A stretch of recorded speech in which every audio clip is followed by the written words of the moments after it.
And welcome to the Coach's Corner post-game show here at Time Warner Arena. I'm the coach, Dick Cox, joined by Carlos Smith.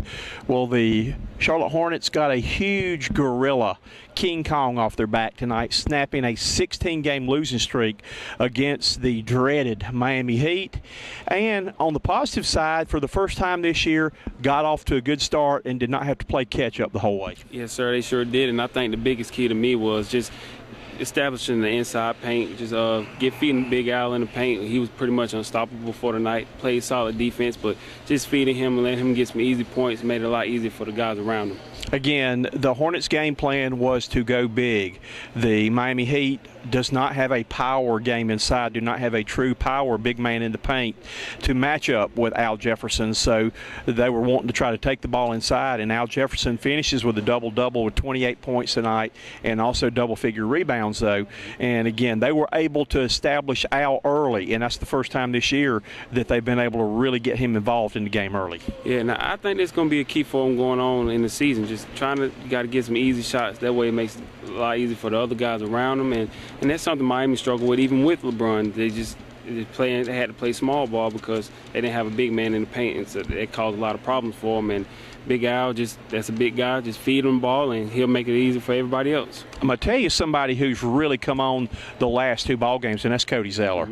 Cody's playing with a lot of confidence. He's attacking the basket. I know at one point last night he had 7 points in a quarter, though, but Cody comes in tonight and his stat line was that he had 13 points tonight, 8 rebounds, and really got in there and mixed it up and gave another inside presence that the Hornets needed against the team that wanted to play smaller against him. Absolutely. And anytime you need somebody off the bench, it's very important to have a bench to just get guys going. If Cody Zeller can do that consistently, it helps the other guys, and that's something they really need. Just another big guy to help Big Al in the paint, just get some rebounds, block shots, and score some easy buckets for him. So anytime, if Cody Zeller can keep doing that, Charlotte has a good chance to do something.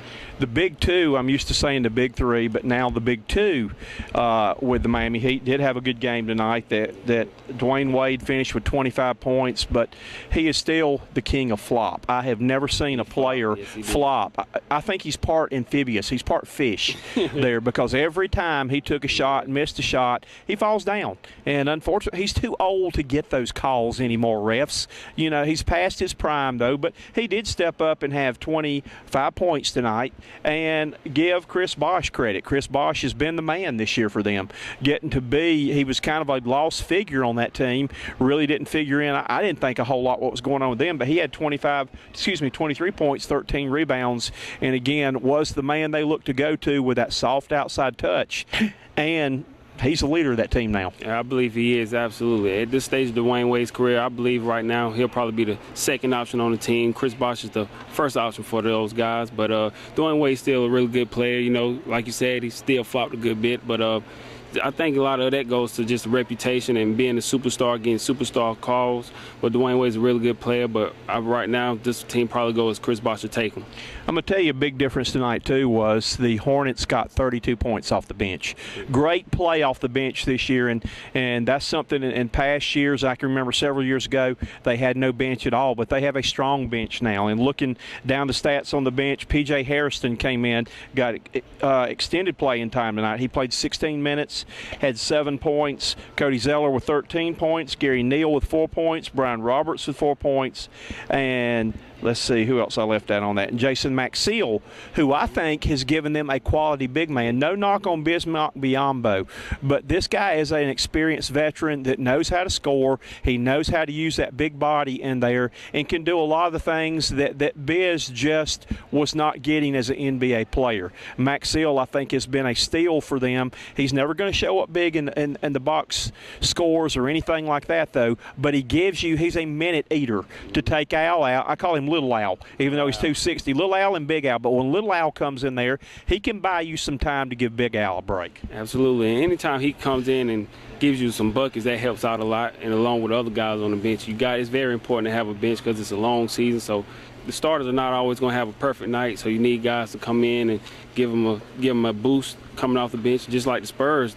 It's part of the reason they win. They got a deep team. You got to have guys to be able to come in and give you something off the bench. Just get other guys a lift and give them a break. You know, and the good thing about this, too, there's a good thing in saying this, though, but the Hornets played this well tonight without Michael Kidd-Gilchrist, who had probably been one of their best players until he got hurt, though. But there are other guys, you know, you see it. Everybody always talks next man up, but you've got players stepping up playing well now in his absence, though. You know, Lance Stevenson still is not shooting the ball well. We talked to him after the game, and he mentioned that this is the worst he's ever shot the basketball. And he said, I'm trying to do little things since I'm not shooting well. Well, he is. He had 8 points tonight, but he also had 13 rebounds, and he had 4 assists. So he played good defense, too, and was able to penetrate, take the ball, dish it, do some things, and mix it up, though. So, you know, when he gets his shot going, I think hopefully we'll see a different player. Absolutely. And one thing about it is it's an 82-game season. Every night's not going to be a night, but it's still the little things that you can do, like you said, rebounding, getting assists, getting your hand on the ball, deflections, steals, things like that. Even though you're not going to always be the leading scorer for your team, it's just small things that helps out your team as well. So Lance Stevenson still did a pretty good job tonight, and his team came out on top. Kemba Walker got back on track tonight. Kemba Walker finished with 18 points in tonight's game. He also had 7 assists, too, but he had a crucial shot when the Heat had made a run and got it down to a 3-point game when they'd be down by 15. They cut it to 3 with a little over a minute to go. Kemba hits a 3 that broke their back. He sure did, and Kemba, to me, has got to be one of the most underrated guys in the league. When you need a big shot, you can always look to him. He pretty much comes through in the clutch for him, but he made a really big shot for those guys, and he just gave his team a boost tonight. So good to have him on the Hornets team. It was so strange seeing my former Hornet player, my former favorite Hornet player last year, Josh McRoberts, playing in a Heat uniform. And it was good getting a chance to talk to Josh after the game and wishing him luck. But you can see it in his eyes. You can see it in his heart. He wanted to be a Hornet and basically said he wanted to do anything he could to have stayed here. And he said they wanted to go in a different direction. And fans, get off his back. I'm gonna call it like I see it. I don't like the way that the fans booed him every time he got the ball tonight. It was not a matter of him wanting to go because he wanted to stay, and he told us that point blank. He said they thought they had a heck of a team this year. The Hornets did. He said he thought the Hornets had the best coach in the NBA, and after the game was waiting to see his former teammates. So, but get off this guy's back. I would love for the Hornets to find some way to maybe get him back because he was a great team player here, and I can't see, and it really irks me how the fans can turn on a player like that in 1 year. You loved him last year, and it's not a matter of he did not want to be in Charlotte because he told us point blank he wanted to be here, but that did not happen. So, again, hopefully maybe down the road we can get him back. He's having a tough time fitting in with the Miami Heat right now. Did not get a lot of minutes, and, again, did not get a lot of respect tonight, though. But he did have a massive dunk that brought back a lot of great memories of some big plays that he made in his career here in Charlotte. Yeah, he sure did. And I don't know him personally, but just talking to him in the locker room, he seemed like a really good guy. Seeing the guys from the Hornets talking to him in the locker room, and you could tell he really seemed like he wanted to be here, and unfortunately, it wasn't his choice. At the end of the day, you know, it's still a business. So the Hornets did what they felt like was best for them. So unfortunately, McRoberts had to go. But I still wish him the best, and hopefully maybe one day he'll come back to the Hornets. And then keep our fingers crossed. I'd love to see him back here because he did find a home. He's bounced around the NBA. He found a home, was a great player here. And again, Coach Clifford, as he mentioned, he thought was the best coach in the NBA. I've been waiting for 17 games to say this, but guess what? The Heat is off. The Heat isn't on anymore. So Glenn Fry, write a new song. The Heat is off.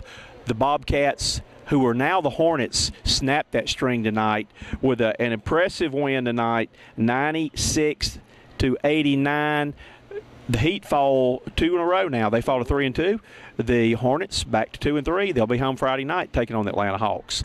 Until then, this is Carlos Smith. I'm the coach, Dick Cox. Have a good week and go Hornets.